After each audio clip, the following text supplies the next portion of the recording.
New heated footage of B.J Armstrong and Michael Jordan just got leaked, and it's showing a side of their relationship that most people never saw. The intensity, the pressure, the constant demand for perfection. It looked brutal. But here's the thing that nobody talks about. That brutal environment didn't break B.J Armstrong. It made him into something special. It forged him into one of the most efficient players in Bulls history and set him up for a lifetime of success. This is the real story of how B.J Armstrong survived Michael Jordan's crucible and came out the other side as a champion. B.J Armstrong joined the Chicago Bulls in 1989 as the 18th pick in the draft. He was supposed to go much higher, but a broken hand during a pre-draft workout made teams nervous, so he slipped down the board. That turned out to be the best thing that could have happened to him. Lower draft picks don't carry the same crushing expectations. He could learn the system without everyone watching his every move, and the system he was learning was unlike anything else in basketball. Phil Jackson's triangle offense didn't need a traditional point guard who dribbled the ball all the time and racked up assists. It needed smart players who could move without the ball, space the floor, and knock down shots when they got them. That was perfect for Armstrong. His early years with the Bulls were about learning and adjusting. He played behind veteran John Paxson, soaking up everything he could about how to fit into a championship team. During the first championship run in 1991 and 1992, Armstrong came off the bench and provided exactly what the team needed: high percentage scoring in limited minutes. He averaged almost 10 points per game in under 23 minutes during the 1991-92 season. But his real value was in how efficiently he scored those points. He shot over 48% from the field and over 40% from three-point range. Those are elite numbers, especially for someone coming off the bench. Armstrong earned the nickname "The Kid" during these early years, a term of endearment that reflected both his youth and his willingness to learn from the veterans around him. Then came the 1992-93 season, and everything changed for Armstrong. John Paxson's knee problems got worse. Bone spurs and loose cartilage kept him out of games. The Bulls needed Armstrong to step up, and he did. He started 74 out of 82 games that season. His minutes jumped to over 30 per game. His scoring went up to 12.3 points per game, but the most important number was his three-point shooting percentage. Armstrong led the entire NBA that year, hitting 45.3% of his three-pointers. Think about that. In an era when most teams still relied on post play and mid-range jumpers, Armstrong was shooting almost half his threes. That kind of efficiency changed how defenses had to guard the Bulls. When they doubled Michael Jordan, which they always did, Armstrong was ready to punish them from outside. Now let's talk about what it was really like playing with Michael Jordan. The leaked footage people are talking about? That's just a glimpse into the daily reality Armstrong lived for years. Jordan didn't just compete in games. He competed every single second. Practice was where Jordan was at his absolute best. Armstrong said it himself. The best Michael Jordan that fans never saw was the practice player. Jordan would show up after barely sleeping, after playing cards all night, and then explode with energy the second Phil Jackson blew the whistle. He played like he had gotten 10 hours of sleep. That relentless intensity pushed everyone on the team to match his level. There was no coasting. There was no taking plays off. Armstrong described watching Jordan transform the moment practice started, turning on a competitive switch that never seemed to turn off. Before we continue, if you're enjoying this deep dive into B.J Armstrong's incredible journey, hit that subscribe button and drop a comment telling us who your favorite underrated player from the Bulls dynasty was. Let's keep this conversation going. For Armstrong, surviving in that environment required a mental shift. He had to embrace the intensity instead of resisting it. He watched Jordan work harder than anyone else, and he understood something important. Jordan wasn't just naturally great.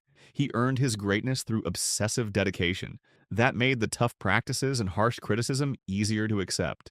Jordan demanded excellence because he demanded it from himself first. Armstrong bought into that philosophy completely.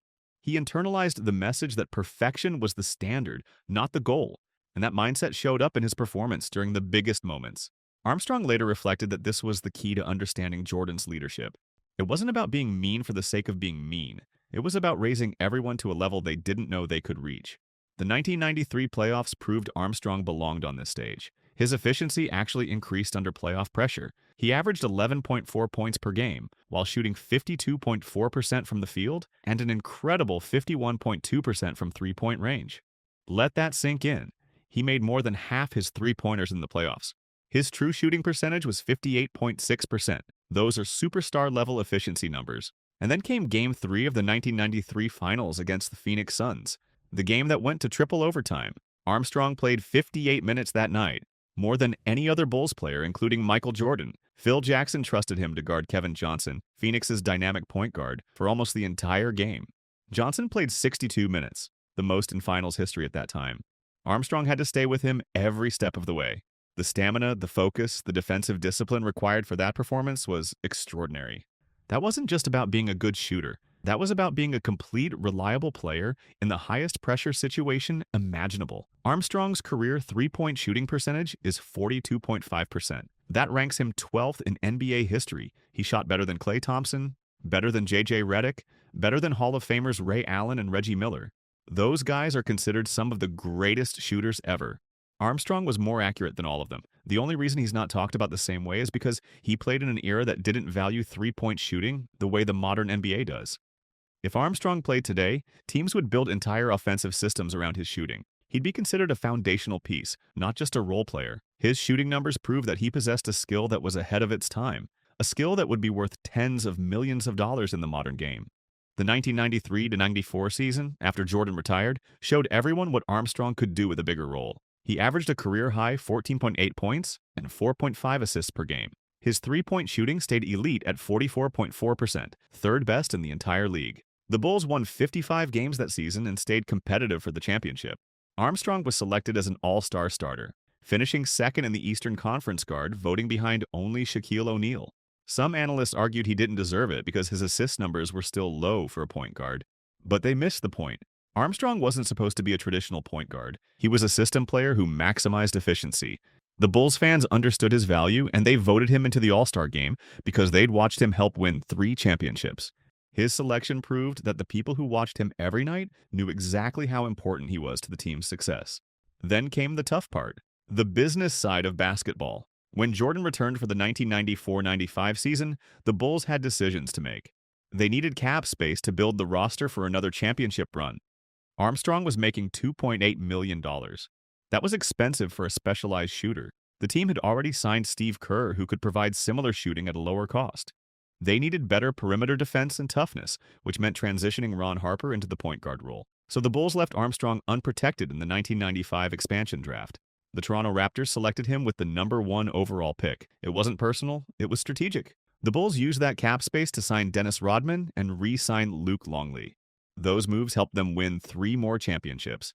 Armstrong had been a champion and a vital part of the first dynasty, but in professional sports, even champions can be replaced when the organization needs to evolve. Leaving Chicago was hard for Armstrong. He initially resisted playing for Toronto and forced a trade to the Golden State Warriors. He admitted later that he'd only known the Bulls system. Everything was different outside Chicago. The Warriors won just 36 games that season, despite having talented scorers like Latrell Sprewell and Chris Mullin. Armstrong realized how special the Bulls' environment had been.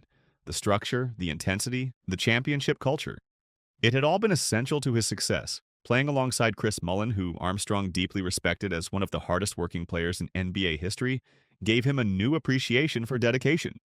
Even in a struggling situation, Armstrong found value in learning from players who maintained championship-level work ethic regardless of team success. That lesson about consistency and professionalism would serve him well in his post-playing career. But Armstrong didn't let that experience define him negatively. He took everything he learned in Chicago and applied it to life after basketball. He worked as a scout for the Bulls and an analyst for ESPN. Then in 2006, he became a sports agent for Wasserman Media Group. He represented high-profile clients including Derrick Rose, the #1 overall pick. Armstrong's unique perspective as someone who'd been drafted, won championships, made an all-star team, and then been cut for salary cap reasons gave him incredible credibility. He understood every phase of an NBA career. He knew the business side was cold and transactional. That knowledge made him a powerful advocate for his clients. His ability to guide young players through the challenges of professional basketball came directly from his own journey through the Jordan era. Armstrong could warn them about the pitfalls, help them navigate team politics, and prepare them for the inevitable moment when business decisions would affect their careers. He became the kind of mentor and advisor that he wished he'd had during his own playing days. If this story inspired you, don't forget to subscribe and let us know in the comments what other underrated players from NBA history you want to hear about. Your engagement helps us bring you more content like this. B.J. Armstrong's career is proof that success isn't always about being the star. Sometimes it's about being the perfect piece in a championship puzzle. His 42.5% career three-point shooting percentage and his league-leading efficiency during the Bulls' first three-peat weren't accidents. They were the result of embracing a demanding system and an even more demanding superstar. Michael Jordan's intensity in practice, The intensity that looks so brutal in that leaked footage didn't destroy Armstrong. It sharpened him into one of the most efficient players in league history. It taught him that excellence requires relentless work, and that championship teams need players who can maximize every opportunity. That lesson carried Armstrong through his playing career and into his successful second career as a sports agent and executive. The heated moments with Jordan weren't just tough times to survive, they were the foundation for everything that came after. Armstrong's story reminds us that greatness comes in many forms, and sometimes the greatest achievement is becoming exactly what your team needs you to be. His willingness to accept his role, perfect his craft, and learn from the best created a legacy that extends far beyond his playing days and continues to influence the game today. The leaked footage might show tough moments, but it also shows the making of a champion who understood that true success comes from dedication, adaptation, and the courage to meet impossible standards every single day.